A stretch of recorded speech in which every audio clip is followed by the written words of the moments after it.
Aunque yo esté en el valle de la muerte y dolor, tu amor me quita todo temor. Y si llego a estar en el centro de la tempestad, no dudaré porque estás aquí. Pues buenas tardes, mis amados. Una vez más es un gozo para mí, para un servidor de ustedes, el poder llegar hasta sus hogares a través de estos medios de comunicación, debido a la contingencia que estamos enfrentando en todo el mundo. El día de hoy vamos a continuar el estudio de la reconstrucción de las 12 puertas. Déjenme decirles que voy a tener que hacer una pequeña remembranza para que nos introduzcamos todos en el tema del día de hoy que nos ocupa. Habíamos visto que la vida del creyente, nuestra vida y nuestra relación con Dios es similar y es metafóricamente similar a lo que es la ciudad de Jerusalén. Jerusalén es la ciudad de paz. Recuerdan ustedes que desde el Antiguo Testamento el Señor siempre buscó un lugar en donde manifestar su presencia. Anduvo en el desierto acompañando a su pueblo y manifestaba su presencia en donde, a través de un tabernáculo. Posteriormente, ¿verdad? El rey Salomón fue el que le construyó un templo donde ya más fijamente el Señor manifestaba su presencia y el pueblo de Dios podía ir ahí a adorarlo, a tener comunión con Él, ¿verdad? A llevar ofrendas, porque era lo que culturalmente se estilaba en el Antiguo Testamento. Hoy sabemos que nuestra ofrenda es nuestro cuerpo, es un sacrificio vivo. Pero esto era sombra de lo que hoy en la actualidad vivimos. Bueno, en ese tiempo también la ciudad de Jerusalén fue establecida y dentro de ella el templo de Salomón. Yo venía recapitulando ahorita que venía manejando hacia acá y veía que por qué las ciudades en la antigüedad se establecían, se construían en lugares que estuvieran un tanto inaccesibles. Bueno, es que también si hacemos un poco de historia, nos damos cuenta de que antes el mundo estaba en un constante movimiento y que eran tiempos de conquistas, tiempos en los cuales los pueblos salían a ampliar sus territorios y lo hacían a través de sojuzgar, de conquistar a otros pueblos vecinos. Por eso las ciudades estaban amuralladas, por eso las ciudades estaban un tanto inaccesibles. ¿Para qué? Para que pudieran defenderse mejor del ataque de sus enemigos. Bueno, pues nuestras vidas son similares. Nuestras vidas en la actualidad es lo mismo. Nosotros cuando andábamos en el mundo, andábamos conforme a la corriente del príncipe de la potestad del aire, según el libro de los Efesios en el capítulo 2, versículo 2. Y hacíamos, ¿verdad?, lo que esa corriente que en el mundo se estila vivir, mandaba. Por eso, cuando llegamos a los pies del Señor, nuestras vidas llegaron dañadas, ¿sí? Hicimos memoria en el libro de Nehemías, en donde estamos viendo el estudio de la restauración de las 12 puertas de la ciudad de Jerusalén. ¿Por qué restauración? La palabra restauración significa, ¿verdad?, volver al estado original, algo que fue destruido. Y en la ciudad de Jerusalén había sido invadida por los babilonios, por el rey Nabucodonosor, y se había llevado a la ciudad cautiva, se la había llevado en esclavitud. Y antes de irse quemó la ciudad, las puertas, los muros. Entonces era una ciudad que había quedado en la trono gloriosa Jerusalén, estaba pasando oprobio, vergüenza. Y nuestras vidas así son, mis amados. Cuando no tenemos a Cristo en nuestros corazones, el enemigo viene, destruye nuestras vidas, ¿verdad? Y llegamos nosotros a los pies de Jesús así como una ciudad destruida. De antemano hacemos memoria y semblanza en el libro de los Proverbios, el Proverbios 25, versículo 28.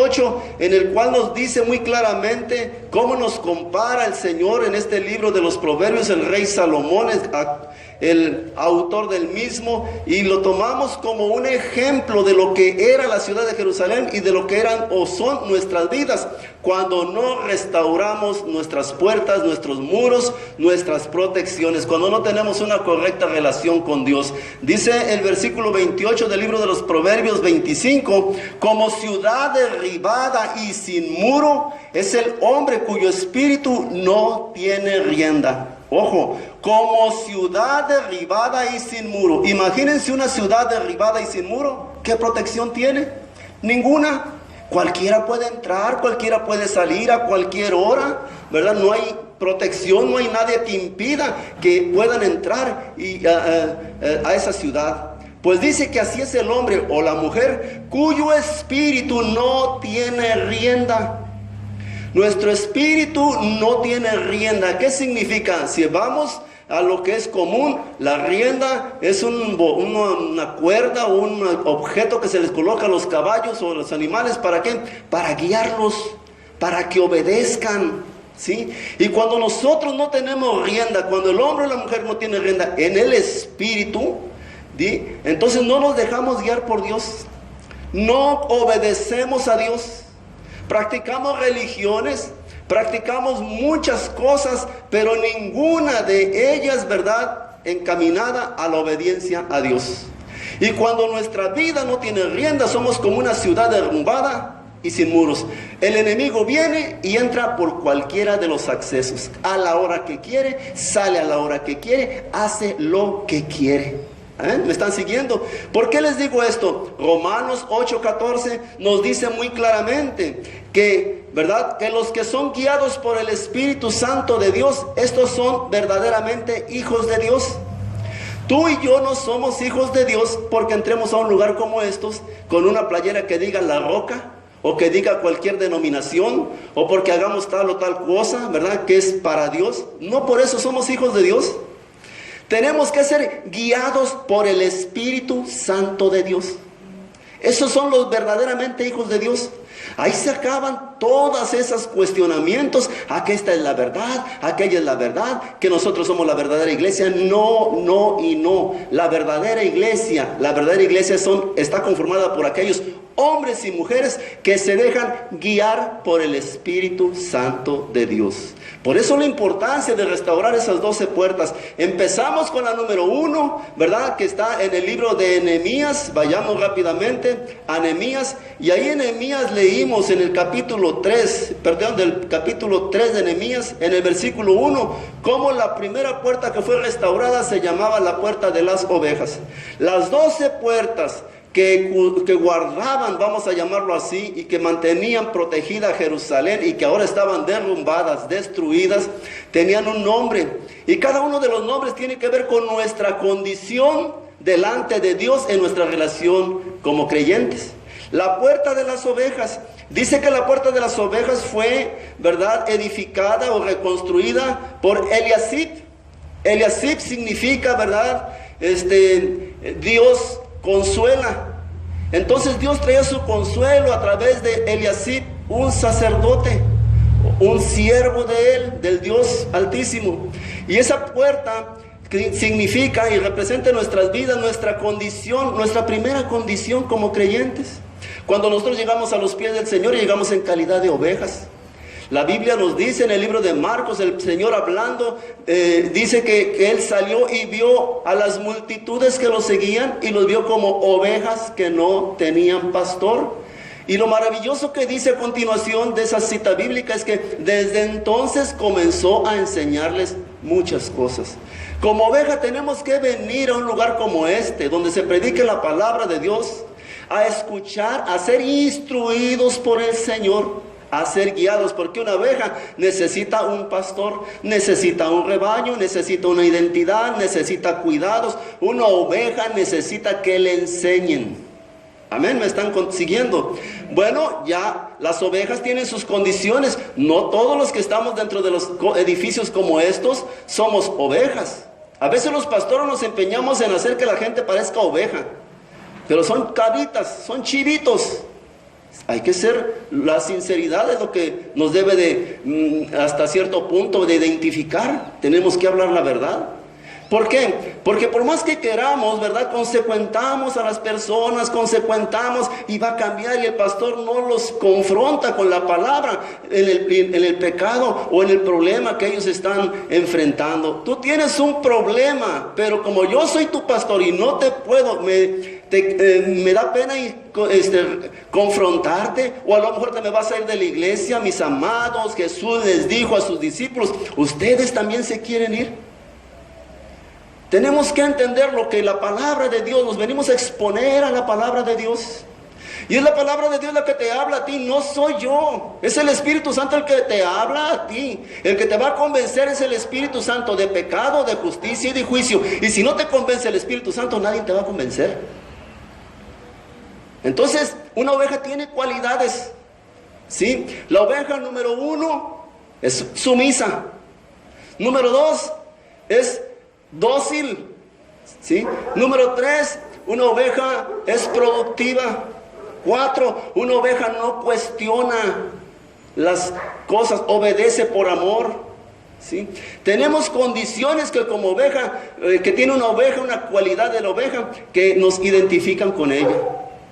Ok, somos ovejas, declaramos que Jesucristo es nuestro Señor, entramos al rebaño, tenemos un pastor, tenemos una identidad, formamos parte de un rebaño. ¿Cuál es el siguiente paso? ¿Vivir como oveja?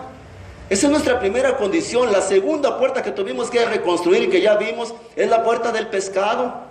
¿Por qué? Porque Dios no quiere que nos quedemos en calidad de oveja. Dios no quiere que te quedes en una silla engorde y que el pastor te ande chiqueando, y ay mi chiquitita, y ay que tiene mi niña. No, Él quiere, el Señor, que tengas el carácter de Jesucristo, el carácter de su Hijo. Un pastor no tiene que andar atrás de las ovejas y ¿qué te pasó? No, un pastor, tenemos nosotros como pastores la encomienda de instruirlos en los caminos del Señor para que adquieran el carácter divino. Y el pescado es el alimento espiritual, es el alimento, ¿verdad?, espiritual ungido. ¿Qué significa ungido? Revelado por el Espíritu Santo. Yo no te vengo a hablar de mi vida, yo no te vengo a hablar de fantasías, yo tengo que venir a hablarte de la palabra de Dios. A ti no te interesaría quién soy yo en el pasado, quién fui, de dónde me sacó. A ti lo que te interesa es conocer a Dios. Juan 17:3 dice: esta es la vida eterna, que te conozcan a ti, el único Dios verdadero, y a Jesucristo su Hijo, el cual tú has enviado. Tú tienes que venir a lugares como estos a conocer a tu Creador, a tu Salvador, a tu Redentor, y a aprender de Él. Entonces el pescado es la puerta del pescado. En ese lugar, en Jerusalén, en esa puerta se le llamaba el pescado porque su mismo nombre lo dice. Por ahí entraban las personas que se dedicaban a la pesca, a esa arte, a ese trabajo. Y era un lugar, Jerusalén, como todas las cosas de Dios, es un Dios de orden. Entonces ahí entraban y ahí exponían sus mercancías, ¿verdad? Entonces se le llama la puerta del pescado porque el pescado es un alimento muy sólido y delicado, además de nutritivo. Cualquier alimento tú lo puedes agarrar y morder y masticarlo. Pero a ver, muerde una tilapia, un pescado y trata de comértelo. Tienes que discernir. Ahí es donde el Señor, a través del estudio de la palabra, te comienza a dar discernimiento de lo bueno y de lo malo, de lo que es de Dios y de lo que no es de Dios, de lo que es la sana doctrina y de lo que es la falsa doctrina. Hay lo falso y lo verdadero. Siempre hay lo antagónico en las cosas de Dios. Y es a través del estudio de la palabra donde el Señor te va revelando y te pone tu pescadito aquí, tu pececito, que es el alimento espiritual, y tú, ¿verdad?, meticulosamente sacas aparta lo que es la carnita y vas quitando así con cuidado lo que son las espinas que te pueden hacer daño. Entonces tú estás adquiriendo conocimiento, estás entendiendo los caminos del Señor. Sigue tu crecimiento espiritual en ascendencia. Yo ahora, y se los he dicho en otras ocasiones, me he dado cuenta cuando inicié en los caminos del Señor, que todavía ni siquiera somos ovejas y ya queremos restaurar la puerta de Efraín, que es la puerta de la bendición.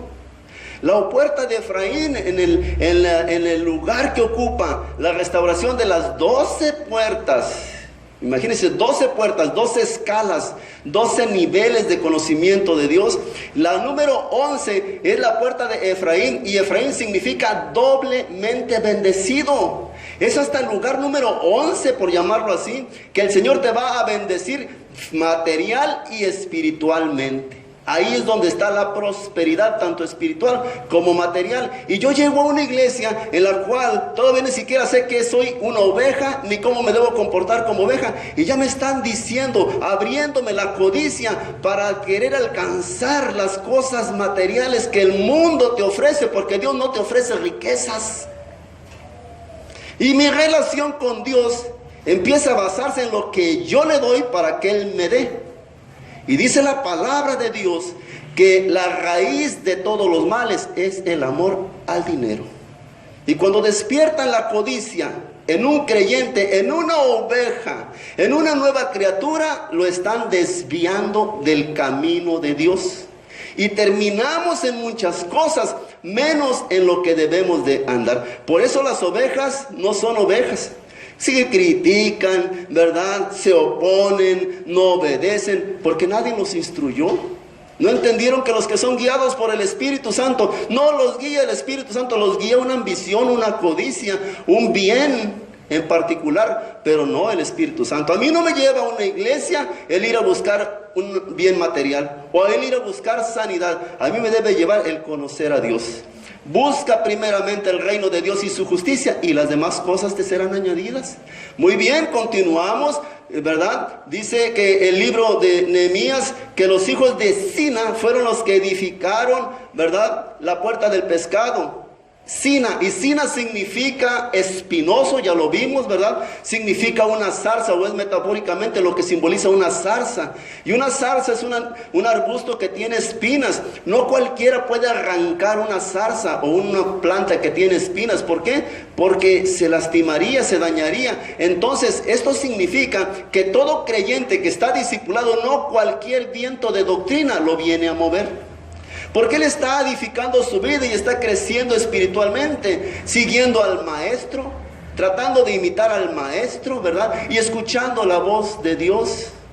En el libro de Juan nos dice en el capítulo 8, mis ovejas oyen mi voz, yo las conozco y ellas me siguen. 3 características que tenemos que tener en nuestra relación con Dios. Mis ovejas oyen mi voz. ¿Quién dice? Jesús.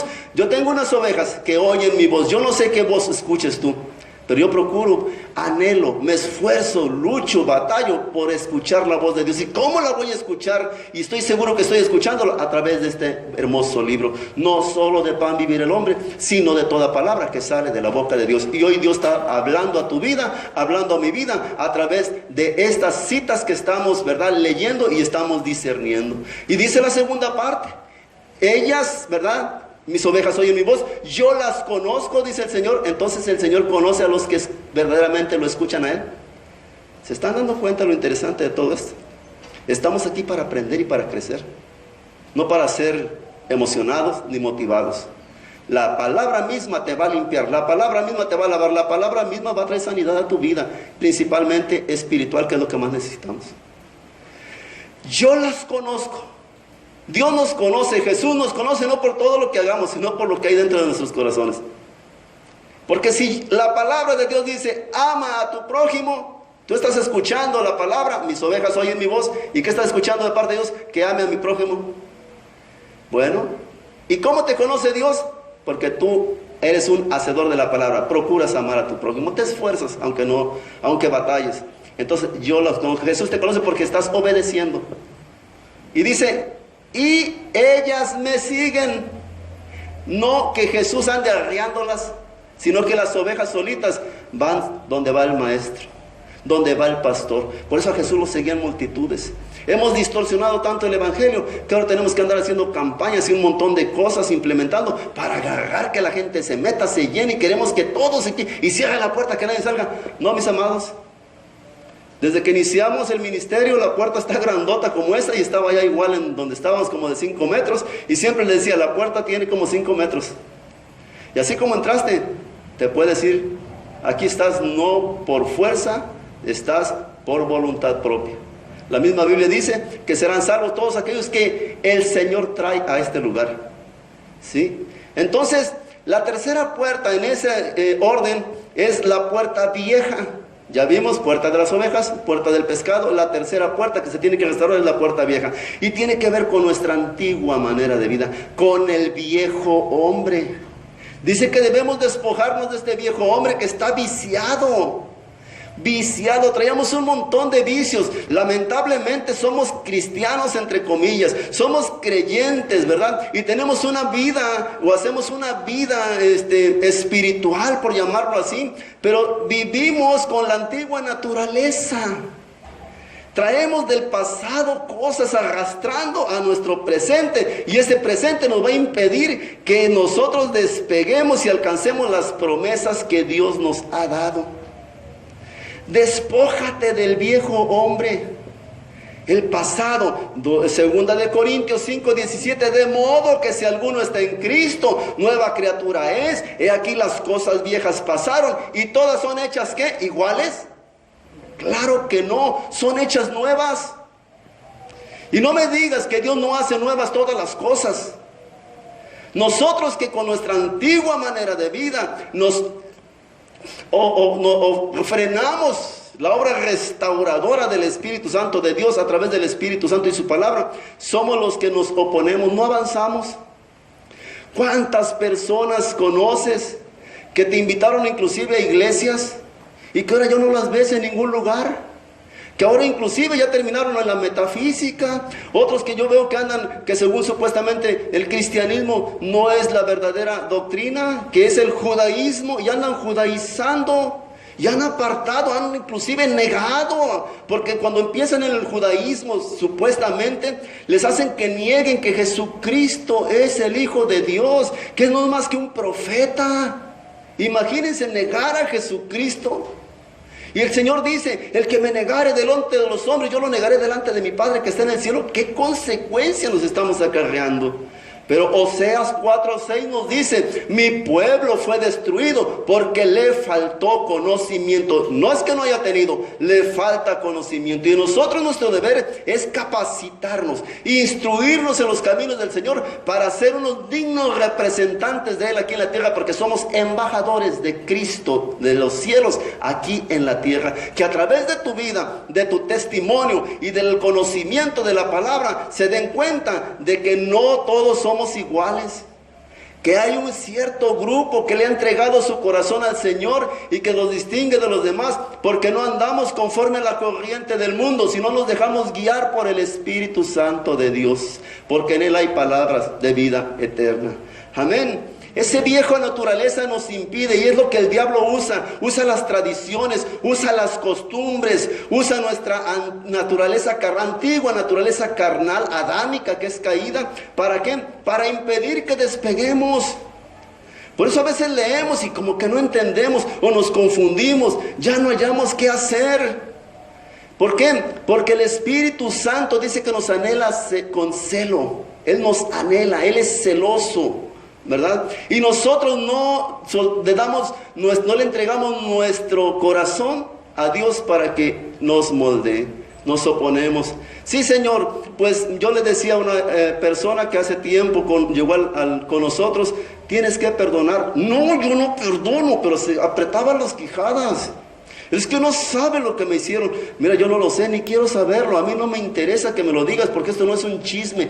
En oración entrégaselo al Señor y dile, ayúdame, Señor, a sanar este corazón. Ayúdame a perdonarlo, porque si no lo perdonas, Dios no te va a perdonar. Y decía, no, y apretaba los dientes.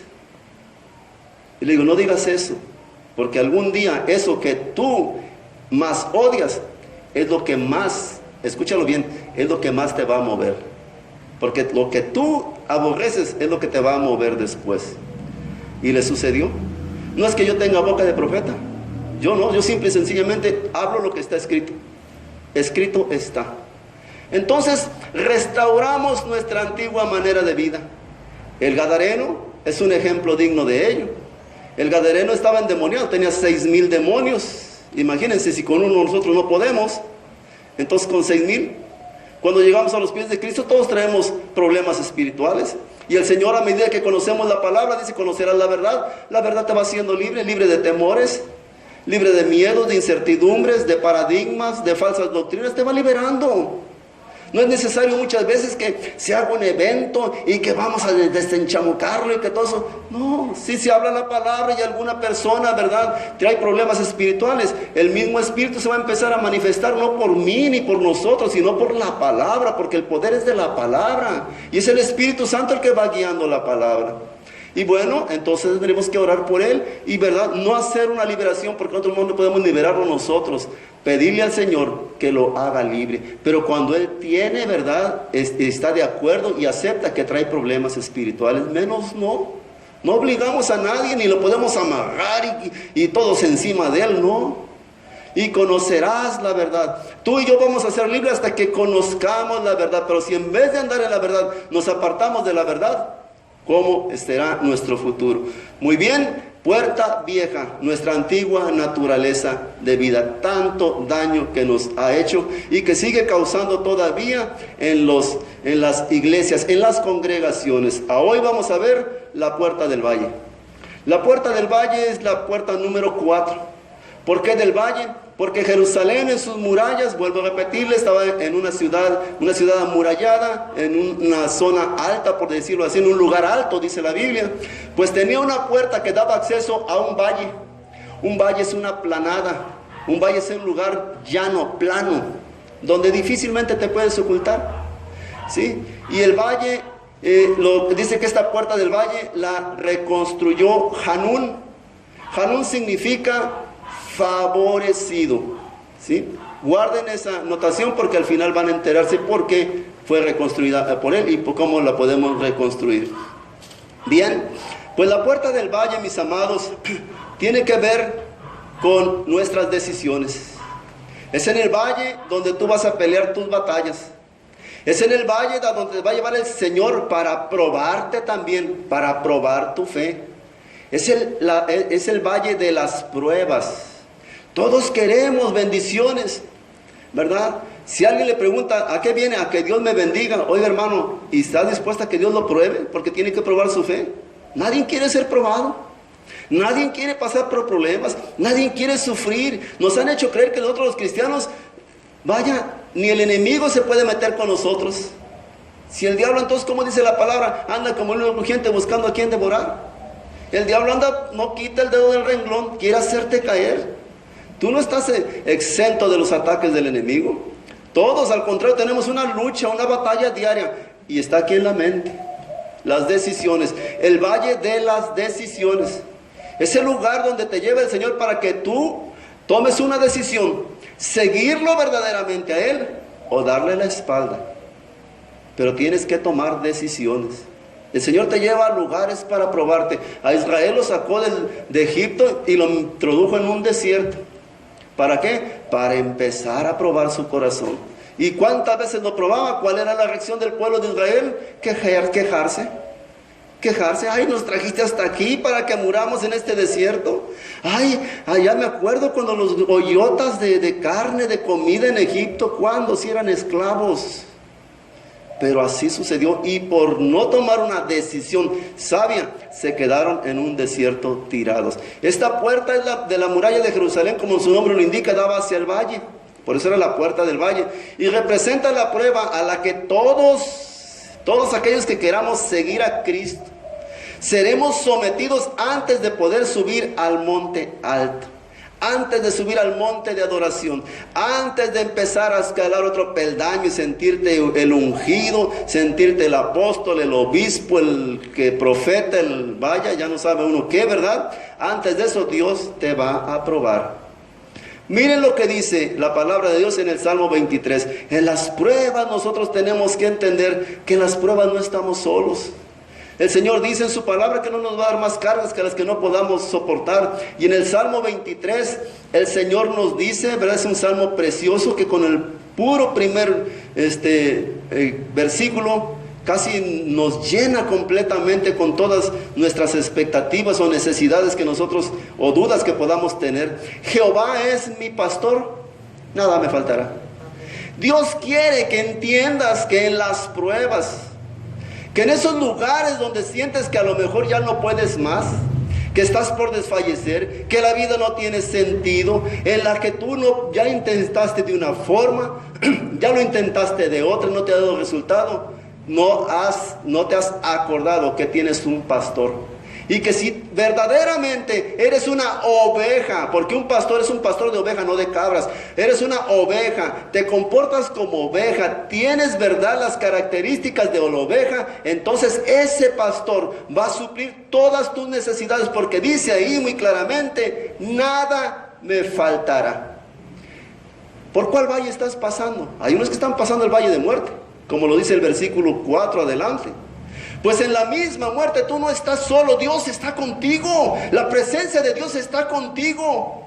Hay personas que vienen y que uno ore porque tienen una enfermedad, y si lo sana, sí creo, si no la sana, no creo. Mira, mi amado, aunque la muerte, dice la palabra, nada ni nadie nos podrá separar del amor de Dios en Cristo Jesús, ni la muerte misma, ni tribulaciones, vaya, ni cuchillo, ni espada, nada, ni nadie. Tú tienes que vivir plenamente confiando, creyendo que aún en la prueba más dura y más difícil, aunque mi padre y mi madre me abandonaran, con todo Dios me recogerá. No estás solo, Dios está contigo, es tu buen pastor. Pero perdemos de vista la palabra de Dios y fijamos más nuestra mirada en los problemas y hacemos más grande el problema que de lo que es. ¿Qué tan grande puede ser un problema desde la perspectiva divina? Tenemos un Dios de lo imposible y no te estoy vendiendo nada, no te estoy metiendo en tu cabeza ni queriéndote motivar, te estoy hablando lo que la palabra de Dios dice. Por eso dice que debemos de recordar que aún en los problemas, como dice el versículo versículo 4 del Salmo 23, dice, aunque ande en valle de sombra de muerte, no temeré mal alguno, porque tú estarás conmigo. Tu vara y tu callado me infundirán aliento. En ese valle que vas a atravesar o en esa prueba en la que vas a ser sometida, la prueba no vas solo, hay alguien que va contigo a tu lado. Y Dios no está sorprendido, ¿verdad?, por lo que te vaya a pasar. Dios, me lo imagino, ¿verdad?, que está a tu lado. Y nosotros a veces como no lo percibimos, como no tenemos una vida espiritual correcta, no lo percibimos, no percibimos su presencia. Y estás tirado y a lo mejor dices, ay Señor, ayúdame, mira, y Él está observándote. En la prueba, en la dificultad, en el problema, en el día malo, ¿cuál es tu reacción? ¿Cuál es tu reacción? Te tiras al piso, te revuelcas como chiquitillo, quieres mover a todo mundo, ¿verdad?, a la misericordia, que todos se compadezcan de ti. Ay, pobre hermano, pobre hermana, hay que resolver el problema, a ver, ayúdeme. O el Señor dice, quítense, me están estorbando. Es necesario que pase, porque yo quiero que se levante y con carácter, con fe, que su fe sea una fe firme, fortalecido. Si no, de todos cualquiera que se caiga, ay, se cayó el hermano, vamos a levantarlo. No, 7 veces caerá el justo y 7 veces se levantará. No dice la Biblia, y Dios lo levantaré. Dios no te va a levantar, te vas a levantar tú, porque es a través de las pruebas, a través de sus valles, que Dios está formando en ti carácter. Imagínense cuántas personas que necesitan consejería, que necesitan una palabra, una oración, y tú te quejándote todo el tiempo, o no madurando, y ves, hermano, necesito que ore por mí. ¿Qué tiene, hermano? Fíjese que me quedé sin trabajo. Ay, pues también vamos a llorar los dos porque también no tengo trabajo. No se preocupe, mi hermano, confíe en Dios. Es que lo corrieron, no se preocupe. La Biblia dice que es bienaventurado es aquel por causa del cristianismo, ¿verdad?, sea ofendido, sea agredido. Dios tiene algo mejor por usted. Vamos a orar, échele ganas. Y si tienes algo en la mano, aquí hay 10, 20 o 50, lo que Dios ponga en tu corazón. Dios me lo bendiga, mi hermano, échele, salga a buscar. Dios es bueno, confíe en el Señor. Levante el ánimo. ¿De quién? ¿Por qué? Porque tú un día estuviste también caído, porque tú también un día pasaste ese valle y hubo alguien también que Dios usó para levantarte. Yo les comentaba a una persona de que hace años leí un libro de un chino, Watchman Nee, que se llama Un abismo llama a otro abismo. Y cuando yo empezaba, yo era muy quisquilloso y me di cuenta que solamente una persona que pasó por un valle, que pasó por un problema, tiene la autoridad para poder aconsejar a otro que está pasando por el mismo problema. En este caso, en ese tiempo yo pasé un problema de estrés muy fuerte, ¿sí? Y si alguien tiene un problema de estrés, ¿verdad? Bueno, yo me considero capaz como para ir a darle consejería, hablar con él y levantarlo con la ayuda de Dios, porque lo entiendo, yo lo padecí. Pero si viene una mamá y me dice, ¿sabe qué? Traigo problemas con mi hijo. Ay, no se preocupe y hágale así, así. Si yo ni hijos tengo. Claro, tengo hijos, gracias a Dios, pero estoy poniendo un ejemplo. O que tengo cáncer de mama. Pues yo qué sé es el cáncer de mama. Le decía, a ver, ¿quién de aquí? Y empiezo a buscar. Por eso yo tengo bien ubicadas las personas que han pasado valles. Para decirle, ven fulanita de tal, habla con la hermana, ora con ella. Porque ahí se entiendan, hay empatía. Pero yo no puedo aconsejar a una persona. Puedo orar por ella, porque es la fe. Y sé que creemos en un Dios todopoderoso. Pero en ese momento hay algo que ellas quieren, que es consuelo. Y esta persona que ha pasado por eso, experimentado eso, la va a llevar por los caminos que ella la llevaron, la condujeron, para que sea a través del Señor y la oración, que empiece ella a tomar confianza en el Señor.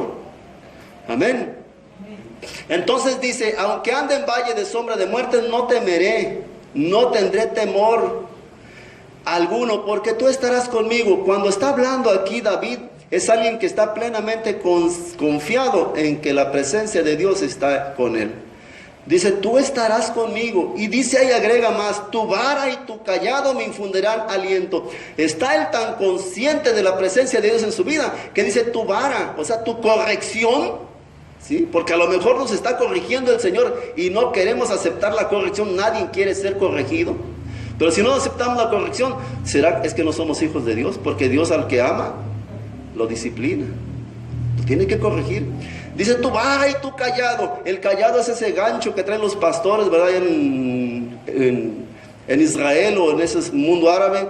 Y con ellos no es como nosotros que traemos una lazadera, lo asas al becerro, al borrego y lo jalas al becerro. No, ellos vienen y lo enganchan del cuello y ese aro le queda a la cabeza y él lo va jalando. Y lo va jalando y lo va jalando, y al que no quiera caminar lo lleva para decirle, ya ves, este es el camino, anda por él. Esta es la manada, no te salgas de la manada. Esa es la guianza. Entonces él sabía, David, y a veces nosotros no entendemos cuántas personas, les vuelvo a repetir, conocimos o hemos conocido en nuestra vida que tenían grandes promesas de Dios y ahora ya no están. ¿Cuántas personas que tenían un potencial y tú los veías y dije, este cuate, si sigue así, no, hombre, va a ser un gran pastor? ¿Dónde están? Están en su antigua manera de vida. Han regresado, ¿por qué? Porque los llevó el Señor al valle de la decisión. Toma una decisión, seguirme. El que quiera venir en pos de mí, niéguese a sí mismo, tome su cruz y sígame. Y prefirieron negar al Señor. ¿Me están entendiendo? Bien, el libro de Joel en el capítulo 3 versículo 4 dice que en muchos pueblos en el valle de la decisión, porque cercano está el día de Jehová en el valle de la decisión. Muchos pueblos han quedado en ese valle, porque cercano está el día en que Jehová te va a probar. Y cuando viene la prueba, ¿cómo reaccionas tú? Eso es lo que indica y lo que va a determinar tu vida, ¿verdad? Tu trayectoria en el camino del Señor. Muchos no van a alcanzar promesas porque no están dispuestos y no quieren sufrir ni pasar la prueba. Dice el Salmo 24, versículo 3 al 5. ¿Quién subirá al monte de Jehová? ¿Y quién estará en su lugar santo? Es la pregunta que hace el salmista. Dios, a través del salmista, lanza esta pregunta. ¿Quién creen de ustedes que subirá al monte de Jehová? O sea, que estará en la presencia de Dios. ¿Y quién estará en su lugar santo? ¿Quién habitará en esa Jerusalén celestial? O aquí en la tierra, ¿quién gozará de la presencia de Dios? ¿Quién? Y hace el 4 la respuesta: el limpio de manos y puro de corazón, el que no ha elevado su alma a cosas vanas ni jurado con engaño. Él recibirá bendición de Jehová y justicia del Dios de salvación. Dios te va a probar para promoverte, para bendecirte. Todas las bendiciones están condicionadas, excepto algunas cuantas, como es la salvación, que el que crea en el Señor y confiese que Jesucristo es el Señor será salvo. Es gracia. Pero la mayoría de las bendiciones están condicionadas. Y todos queremos alcanzar las bendiciones de Dios, pero nadie quiere cumplir las condiciones. Todo el mundo quiere recibir las bendiciones. Nadie quiere superar las pruebas. E inclusive cuando estábamos estudiando, viene la prueba, hay prueba, y todavía te anticipaban, prepárense que en 3 días tenemos examen o prueba. Y ahí andaba uno todo nervioso, y más si son de las más difíciles. Pero el Señor no te anticipa, Él nada más viene la prueba. Tú tienes que estar preparado todo el tiempo, porque en cualquier momento el Señor va a probarte. Va a probarte. Es la vida, el ejercicio espiritual es así. El Señor lo dice a través del apóstol Pablo: ejercítate. El ejercicio corporal para nada es bueno, no sirve. Bueno, para mantener este cuerpecito, pero este cuerpecito es uno de nuestros 3 enemigos, ¿verdad? Es nuestra función cuidarlo, tener buena salud, hacer ejercicio, ¿sí? Pero para poco ayuda. Pero el ejercicio espiritual es para vida eterna. Ejercítate en la lectura, ejercítate en la oración, ejercítate en el ayuno, ejercítate en la alabanza, ejercítate en tantas herramientas que son buenas porque son para vida eterna. Amén. Todos quieren recibir las bendiciones, pero en el valle es donde debemos tomar la decisión de seguir a Cristo o al mundo. Porque generalmente el mundo siempre está asediándolos. Ahí es en el valle, en la prueba, donde muchos se dudan y dicen: no hombre, estaba mejor antes. Antes no iba a la iglesia, antes no conocía de Cristo, antes no buscaba de Dios. Y mira, estaba tranquilo, claro, porque andabas conforme a la corriente del mundo, viviendo de conformidad con el príncipe de la potestad del aire. Pues, ¿quién te iba a molestar? El diablo. Al contrario, te alentaba más en tus loqueras. ¿Para qué? Para mantenerte, ¿verdad?, en un estado de confort. Por eso dice, vamos a Efesios 2, Efesios capítulo 2. Quiero que quede bien recalcada la enseñanza de esta tarde. Y el apóstol Pablo le dice envía esta carta a la iglesia de Éfeso. Y en el capítulo 2, del 1 en adelante hasta el 3 vamos a leer: en Él nos dio vida a nosotros cuando estábamos muertos en nuestros delitos y pecados. El Señor nos dice que estábamos muertos. Antes de conocerle, tú y yo estábamos muertos. ¿En qué? En nuestros delitos y pecados. ¿Por qué muertos espiritualmente? Porque la palabra muerte, como ya lo hemos dicho aquí, significa separación. ¿Separación de qué? De Dios, vivir separado de Dios. Romanos 6:6 dice que la paga del pecado es muerte. No es que te vayas a morir físicamente, sino que automáticamente el pecado te separa de Dios. Hay 2 tipos de muerte, la física y la espiritual. Aquí estamos hablando del contexto espiritual y significa vivir separado de Dios. Por eso dice aquí: estábamos muertos en nuestros delitos y pecados. Si yo era un pecador y andaba en mis fechorías, ¿cómo podría decir yo que Dios estaba conmigo? Imposible, estaba separado de Dios. Pero dice el 2, en el cual, todos anduvimos en otro tiempo, siguiendo la corriente del mundo, conforme dice, conforme significa, ¿verdad?, de acuerdo, o también significa con la forma, amoldados. Conforme a la corriente de este mundo, conforme al príncipe de la potestad del aire, el espíritu que ahora opera en los hijos de desobediencia. Significa que todos nosotros anteriormente vivíamos conforme a lo que dictaba el príncipe de la potestad del aire y ni siquiera repelábamos. Satanás, róbalo, y tú lo robabas. Miéntele, y tú mentías. Pero ahora el Señor te dice: perdona, ámale. Si antes obedecías al diablo, ¿por qué no obedeces a Dios? Dale, sé generoso. Pero antes no hacíamos así. ¿Por qué? Porque dice que estábamos conforme, formados, amoldados. El mundo dicta las modas, el mundo dicta todo, y todo el mundo ahí va atrás. Pero nosotros no somos así. Si verdaderamente somos hijos de Dios. Dice: entre los cuales también, dice el 3, todos nosotros vivimos en otro tiempo. Esto tenemos que entender. En otro tiempo yo era un borracho, en otro tiempo era un mentiroso, en otro tiempo, ya no en este tiempo. Mi vida ha cambiado. El Señor vino en mi vida y partió, ¿verdad?, mi vida en un antes de Cristo y un después de Cristo. Antes de conocer de Cristo yo era una basura. Pero después de Cristo el Señor me recicló y recicla también, que ahora pueden decir lo que quieran de mí y tienen que comprobarlo. ¿Por qué? Porque mi vida ha cambiado. Y aunque puedan levantar un montón de comentarios, ¿verdad?, y descalificaciones, a mí tampoco me importa.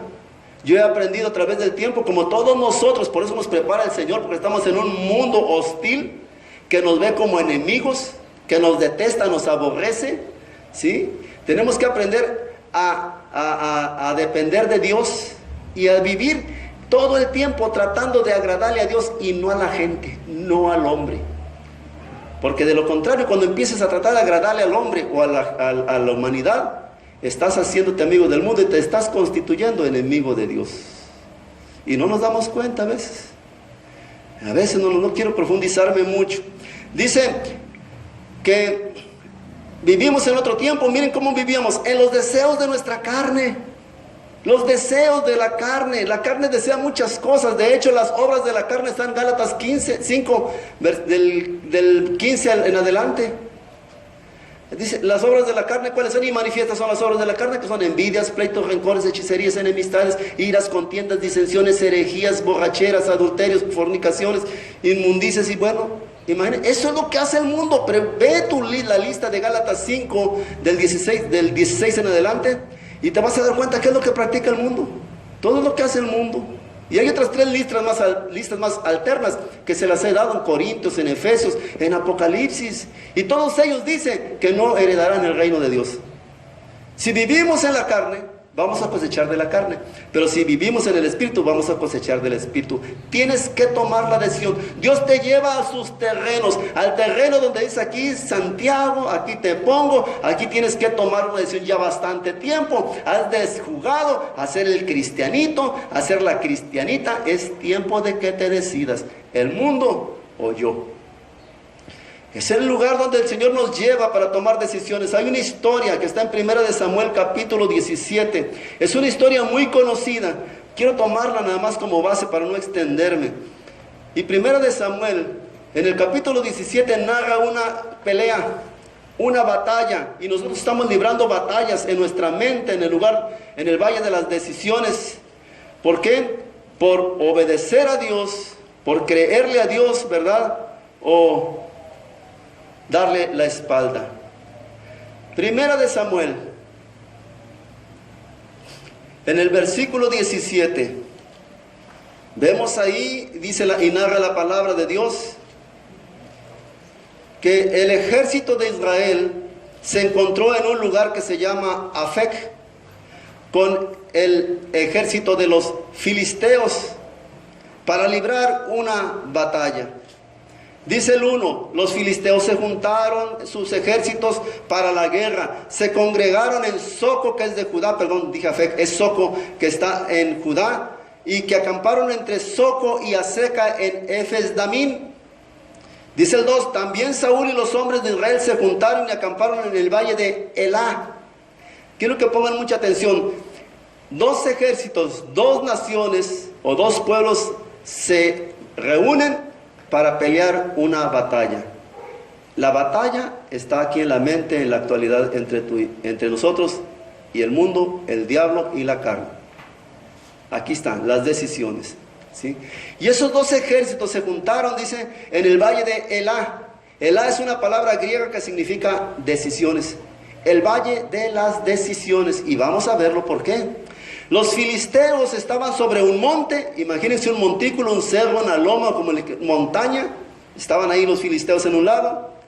Al otro lado estaba sobre otra montaña el pueblo de Israel. Y en medio de ellos estaba un valle entre ellos, el valle de las decisiones. Yo me imagino como un partido de fútbol, gradas de un lado, gradas de otro, y en medio el campo, parejito, y los 2 equipos. Pero esto era para contender, para pelear. Y dice que salió entonces del campamento de los filisteos un paladín. La palabra paladín significa hombre de guerra, ¿sí? Salió un paladín, el cual se llamaba Goliat, de Gat, y tenía de altura 6 codos y un palmo. 6 codos un codo son 50 centímetros según la Biblia, y un palmo es 1/4, son 20 centímetros. Y vamos a hablar aproximadamente, sin complicarnos la existencia, en centímetros y milímetros y esas cuestiones. Y estaríamos hablando de 3 metros con 20 centímetros de altura este guerrero, este hombre de guerra, este paladín. Dice, se llamaba Goliat y traía un casco de bronce en su cabeza. Llevaba una cota de malla y era el peso de la cota 5,000 ciclos de bronce. Algo así como 55 kilos de peso, imagínense. Una malla de acero, de bronce, mejor dicho, perdón.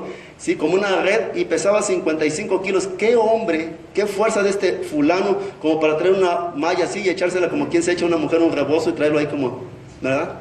La fuerza. Los que conocemos de esto, un costal de 50 kilos de cemento, cárgalo y pues muy mamey que estés, como dicen los muchachos, haces esfuerzo. Pero este era 3 metros 20 centímetros, bien nutridito el muchacho. Dice, el asta de su lanza era como un rodillo de telar y tenía el hierro de su lanza 600 ciclos de hierro, o sea 33 kilos, e iba su escudero delante de él. Todavía, aparte de la estatura, aparte de las armas que traía, todavía traía su achichincle, su escudero. Imagínense, el diablo sale con todo a la batalla. Sí, el diablo tiene un representante. Yo no sé cuál es el problema que estás enfrentando tú en tu vida, una enfermedad, una decisión importante, pero ahí está. Y tú no tomas la decisión y tú le piensas, y entre más pienses en tomar la decisión, más grande se va haciendo tu enemigo, tu oponente. Porque 40 días consecutivamente, en las mañanas y en las tardes, salía ese gigante y le gritaba al pueblo de Israel, lo retaba. Y el pueblo lo que hacía era temblar, esconderse. El mismo rey que debería dar a la cara se escondía. Algo estaba sucediendo en Israel, algo sucede en la vida del creyente. Israel, escuchen con atención, era el pueblo de Dios. Tenían el arca del pacto que simbolizaba la presencia de Dios. Ellos no salían a la guerra si no iba el arca del pacto con ella. Llevaban sus sacerdotes, sus levitas, su grupo de alabanza. Ya me imagino que antes de prepararse, fórmense para la guerra. Mañana vamos a entrar en guerra, en batalla. Y temprano se levantaban los sacerdotes, saquen el arca, quemen el incienso y empiecen las danzas. Alabaré, alabaré, alabaré y alabaré a mi Señor. Y cante, cante. Y si Dios está con nosotros, ¿quién es contra mí? Santaría. Tantas cosas que hacemos aquí. Afuera está el problema esperándote y sales y no quieres ni pasar por la calle donde está el problema. ¿Qué está sucediendo? Y el problema viene y te vuelve a gritar en la tarde. Y todo ese gozo, esa unción, se va al suelo. ¿Qué está pasando? Tienes que tomar una decisión. 40 días y 40 cada vez que sale el día número 5, ya lo ves, no, ya lo viste, sí, y está re grandotote tú, sí, y el día 6 le van viendo más cualidades, sí, tú, y mira la barba partida, y la barbota que tiene, ay sí, y mira qué musculotes, te están admirando, te tiene impresionado el problema. Las perspectivas, los problemas desde la perspectiva de Dios se ven de arriba hacia abajo, y nosotros vemos los problemas de abajo hacia arriba. Y cuando los vemos de abajo hacia arriba se van haciendo más grandes, y entre más pasa el tiempo, el temor, te vas haciendo chiquito tú y va creciendo el problema. Y dice, no, yo no, ¿quién lo va a vencer? 40 días para tomar una decisión y no podían. Ellos no se ponían a pensar que por qué les mandaban un fulano a que los retaran, porque los otros no eran tontos. Los otros sabían que ellos tenían el arca del pacto, la presencia de Dios estaba con ellos. Pero que ellos habían perdido de vista la presencia de Dios porque se invocaban al Dios como otras veces lo habían hecho. El Señor les iba a dar la victoria. Nuestra mirada está más enfocada en los problemas que en el que está contigo. Y dice la palabra, mayor es el que está en mí que el que está en el mundo. Y entonces, ¿por qué no le entras? ¿Por qué nos andamos, verdad, mordiendo las uñas, jalando los pelos, arrancándonos los bigotes, masticándome las pestañas? ¿Por qué? Porque no he entendido. ¿O dónde está mi confianza? Mi relación espiritual, es el valle, es la decisión. Escuchaba un pastor que decía, es cubano, es una predicación, dice que él estaba en el baño y se le vino a la mente, ¿verdad? La palabra que dice, caerán 1000 a mi diestra y 10,000 a mi siniestra y a mí no me pasará nada. Y él se quedó así, dice, Qué fácil es decirlo. Pero imagínate que estés en un lugar, que esté la balacera, que esté una turbulencia de gente, una multitud, algo feo, horrible pasando, y que tú estés ahí indefenso prácticamente, y que te digas, ay Señor, caerán 1000 a mi, y tu palabra dice que caerán 1000 a mi diestra, y 10,000 y a mí no me tocará, y ves cómo vienen las cosas. ¿Será que te quedarás ahí bien plantado? O sálvese quien pueda. Es fácil a veces hablar la palabra. Yo un día les prediqué a ustedes de que era necesario que estas cosas sucedieran. ¿Y qué creen que pasó? ¿Me sucedieron? Claro, Dios nos prueba. Y me acordé que dice, gózate en la prueba. O sea, yo tengo que gozarme en las pruebas. Y qué difícil es gozarse en las pruebas. Y yo me reía y empezaba a orar, ¿verdad? Y mi esposa me decía, ¿qué tienes? Le digo, me estoy gozando. Bueno, al menos intento gozarme en la prueba. Y Dios me sacó, porque sé que nos va a sacar. Porque en la tribulación, en el problema, nada más recuerda, el Señor es mi pastor, nada me faltará. Nada es absolutamente nada. Pero tienes que tener la certeza bien arraigada en tu corazón de que efectivamente el Señor es tu pastor. Y que tú eres su oveja. Porque de lo contrario no hay relación entre oveja y pastor. Y tu fe es una fe que está colgada del tendedero con pinzas. Cualquier vientecito de doctrina se viene abajo. Y sin fe es imposible agradar a Dios. Amén. Y sigue hablando más. Dice que el 16, venía pues aquel filisteo por la mañana y por la tarde, y así lo hizo durante 40 días. Pero aparece en escena David, un jovencito de escasos 16 años de edad. Y la Biblia lo describe como rubio y de hermoso parecer. Miren, fíjense, un jovencito así como un junior, un fifí, bien delicado, de rubio y de hermoso parecer. ¿Sí? Y viene y dice, aparece en escena, y dijo David, en el 32 se dirige al rey, después de enterarse cómo está la situación. Estoy abreviando. Y dice, dijo David a Saúl, no desmaye el corazón de ninguno a causa de él. David, después de enterarse toda la situación, cómo estaba, y de la ofrenda, del temor que causaba ese paladín al pueblo, le dice al rey, rey, no desmaye el corazón de ninguno de ustedes a causa de ese incircunciso. Ser un joven valiente. Tu siervo irá y peleará contra ese filisteo. ¿Querían un candidato? Bueno, aquí está el retador. Y apareció un joven retando a un hombre de guerra. ¿Sí? Y dijo Saúl a David, miren nada más desde dónde empiezan los problemas. La autoestima tan baja que tenía el pueblo de Israel había perdido, ¿verdad? Todo eso, esos antecedentes gloriosos que tenían de tener la presencia de Dios en sus vidas, ¿verdad? Ya se habían olvidado lo que en antaño había hecho el Señor, que los había pasado el Mar Rojo, que los había introducido, ¿verdad?, por el desierto 40 años. Todas esas proezas, las plagas, todos, y a veces nosotros olvidamos lo que Dios ha hecho en nuestras vidas cuando tenemos un problema. Como que se nos borra el cassette. Acuérdate, en el pasado, ¿de dónde te sacó Dios?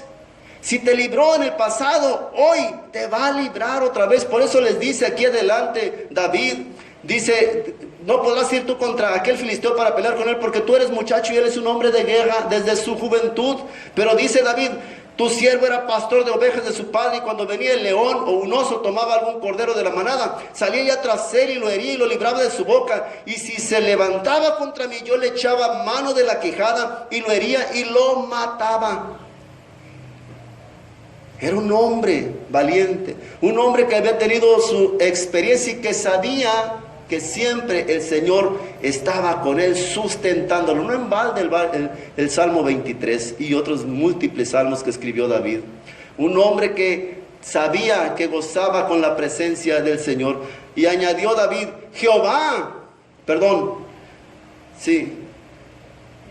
yo le echaba mano y le diría, fuese león, fuese oso, tu siervo lo mataba. Y este filisteo incircunciso será como uno de ellos, porque ha provocado al ejército del Dios viviente. Era el único, ese joven era el único que le daba la gloria a Dios. Los demás se olvidaban del Dios todopoderoso, del Dios eterno, del Dios de lo imposible que a veces decimos nosotros en los mensajes.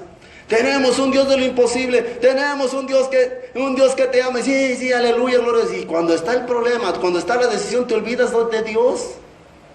Y David no, dice, Él me libró de las garras del oso, también me va a librar de la mano de ese filisteo. Y dijo Saúl, David, ve y Jehová esté contigo. Pues ya está conmigo, por eso te estoy diciendo que voy a ir. Casi prácticamente le decía este joven a Saúl.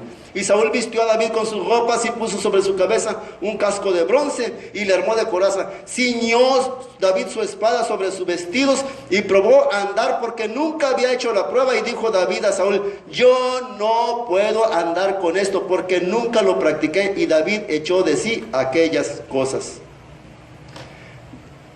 Saúl le dio todas sus vestimentas, porque un pastor viste diferente que un rey. Y un rey para la guerra, imagínense el casco de Saúl, la espada de Saúl, la armadura de Saúl, o sea, y David se lo puso, y trató de caminar, y no pudo. Y así tú y yo tenemos que entender la palabra rema, ¿sí? Tú no puedes tomar decisiones basadas en las experiencias de otro, o de otros. David dijo, yo no puedo andar con esto. Claro que no, porque Dios trata con nosotros de manera personal. Los problemas o las pruebas que te van a venir a ti son diferentes a las mías. Las circunstancias que van a quejar tu vida en ese valle son diferentes a las de todos. Y tú tienes que enfrentarlas tomando tus propias decisiones. Claro, tenemos la mejor ayuda.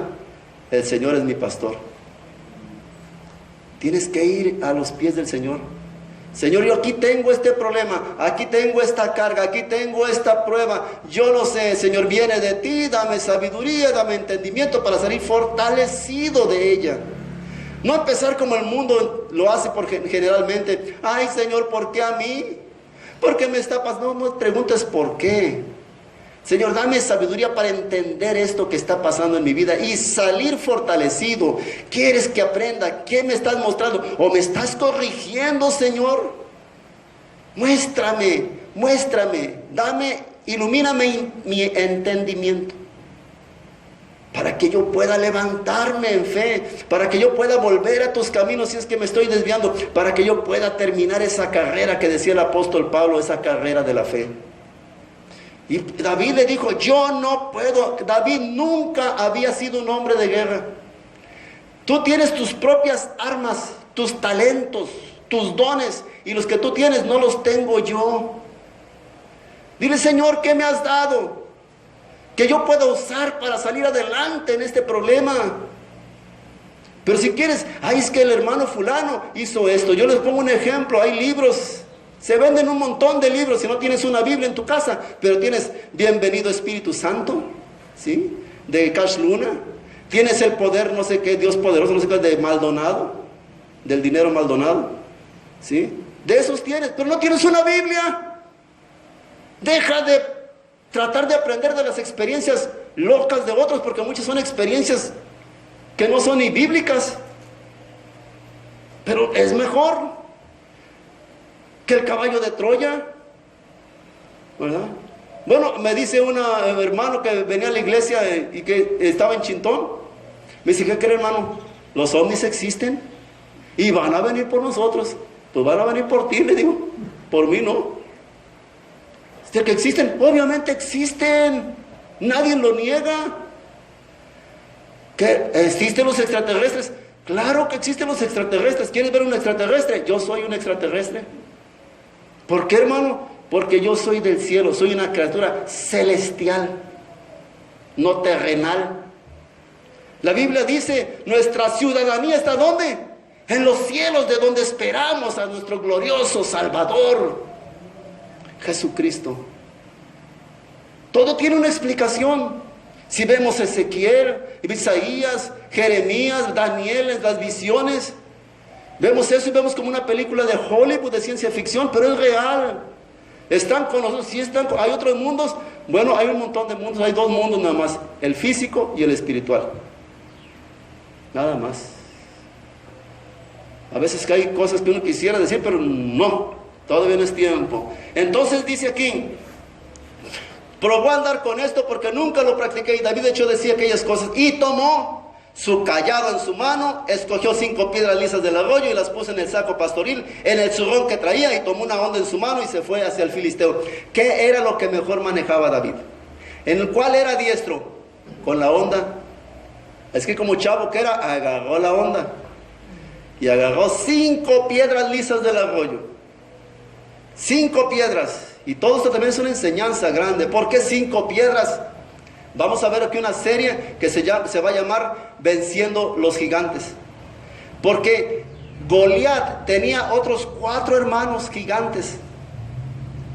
Y a lo mejor dijo David, espiritualmente, llévate 5 piedras, porque si aparece alguno de los otros, súrtele otra. Un tiro para cada fulano. Era Goliat, era Goliat, mande Simpai, otro, écheme, Goliat, Simpai, Rafaim, bueno, luego se los digo, los Sonsomeo, así se llama, Lachmi era el otro, y cada uno de ellos es un gigante que ataca en una área espiritual en nuestra vida física, y que los vamos a derribar. Unos tienen que ver con el dinero, otros con el alimento, otros con las enfermedades. Rafaim es la enfermedad, Rafam, ¿sí? Es enfermedad. Jehová Rafa, ¿se acuerdan? Dios es mi Salvador. Pues Rafaim es el que enferma, vamos a decirlo así. Y hay muchas enfermedades que son psicosomáticas, bueno, que después les explico. Entonces dice, yo no sé qué andar con esto, y por eso tomó 5 piedras lisas del arroyo. Y cuando vino el gigante, la Biblia dice que él no anduvo buscando al gigante ni fintándolo, él se fue directo. Vienes contra mí con espada y con lanza, yo voy en ti en nombre de Jehová de los ejércitos, el Dios de los escuadrones de Israel, el cual te entregará en mi mano y yo te voy a matar. ¿Cuál fue el resultado? David soltó la piedra le pegó en el único lugar vulnerable que podía tener ese gigante y cayó. La piedra no lo mató, fue David que fue con la propia espada del gigante y le cortó la cabeza. Valle de las decisiones, es el lugar donde te lleva el Señor a decidir, a tomar tu decisión, pero la decisión tiene que ser radical. Por eso David le cortó la cabeza al gigante, se acabó el problema. Tienes un problema, Dios te va a llevar a ese lugar para que tomes una decisión y lo cortes de raíz.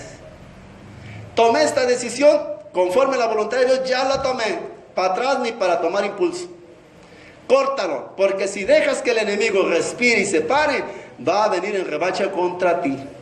Cuando le decía a la primera orden que le dio a Saúl cuando lo ungió como rey, dile que vayan y que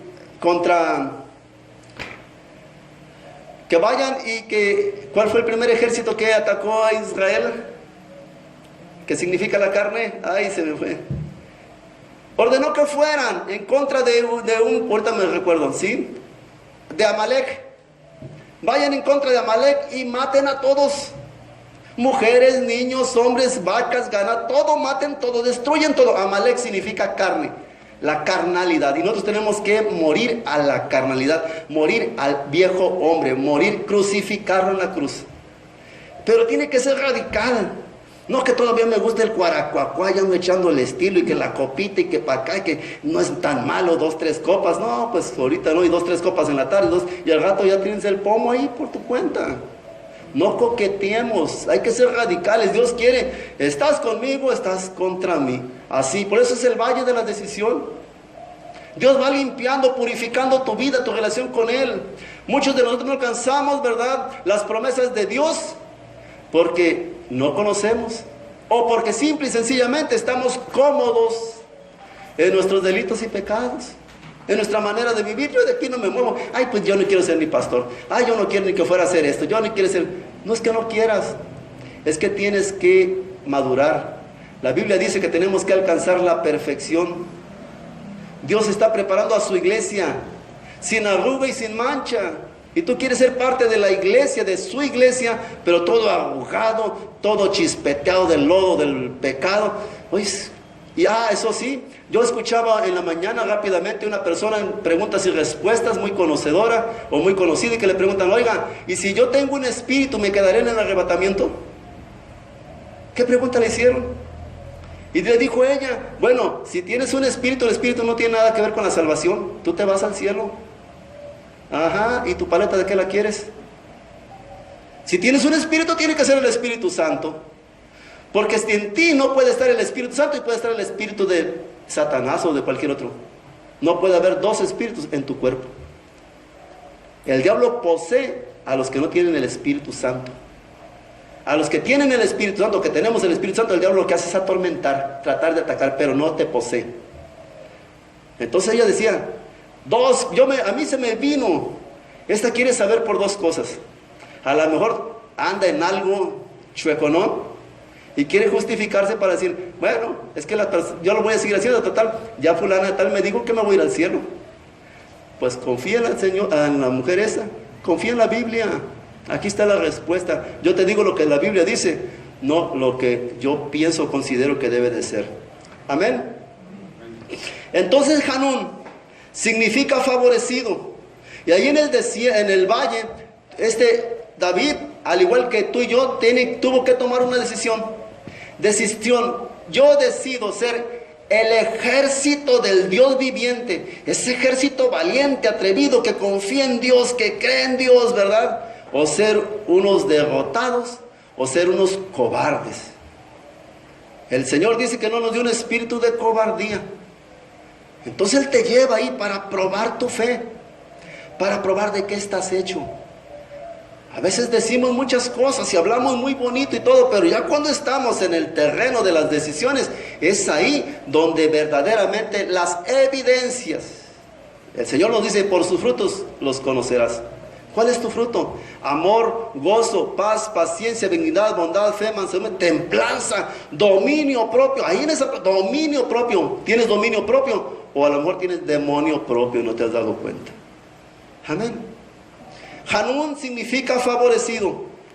Solo aquellos que fueron favorecidos por Dios, aquellos que ya pasaron y restauraron la puerta del valle, son los que Dios va a usar para ayudar a otros a restaurar su puerta. Tú no puedes ir a pedirle consejos en un problema o en un valle, en un problema que estés atravesando, ¿verdad? O en una prueba, a alguien que ni siquiera tiene una correcta relación con Dios. Solo aquel que es favorecido. Hanún significa favorecido. Yo estuve en un problema y Dios me bendijo, Dios me sanó, Dios me restauró, Dios me prosperó, Dios lo que haya hecho en tu vida. Pues ve con Él y dile, oye, ayúdame, no sé qué hacer. Y Él te va a guiar a restaurar tu puerta, tu relación con Dios. Y va a decir, mira, delante del Señor, ponte en amistad con Él. Hay muchas cosas. A lo mejor no estás sirviendo como una oveja, no has sabido ser una oveja. Hay personas como yo, les decía, que tienen 30 años en el Evangelio. Hermano, tengo 30 años en el Evangelio y ni siquiera una oveja puede ser. No sabes que tu primera condición es oveja y te crees más que otros, te crees que porque sabes más Biblia y te crees muchas cosas y andas de soberbio, presuntuoso. No, la oveja es mansa, es dócil. Y las que se creen hasta que vienen así como que, ay no, ¿qué me va a enseñar a mí? Uy, ¿qué me va a decir a mí? Ay no, yo soy diplomado, tengo doctorados, tengo en divinidad. ¿Para qué? Sean como yo, mansos y humildes de corazón. Lo dijo nuestro Maestro y Salvador. Entonces solamente ellos. No podemos hablar de victoria si vivimos en derrota. El mejor ejemplo, ¿verdad?, fue nuestro Señor Jesucristo. Tenía que tomar una decisión. Estaba a punto de ir al Gólgota. Subió al monte de los Olivos, en el huerto de Getsemaní, que significa aceite. Y ahí, la decisión que él tomó, se postró. Padre, si es posible que esta copa pase de mí, que así sea, pero no se haga como yo, sino como tu voluntad. La mejor manera de salir del valle de las decisiones es llevando todo a la presencia de Dios y aceptando su voluntad. Tenemos que aprender a aceptar la voluntad de Dios, porque esta es buena, es agradable, es perfecta. Él no se equivoca. Tal vez no reúna las expectativas que esperamos, pero algún día entenderemos que Dios no se equivoca. Amén. El Señor te bendiga, te guarde, haga prosperar tus caminos, ¿verdad?, y te lleve en paz, en el nombre de Jesús. Amén.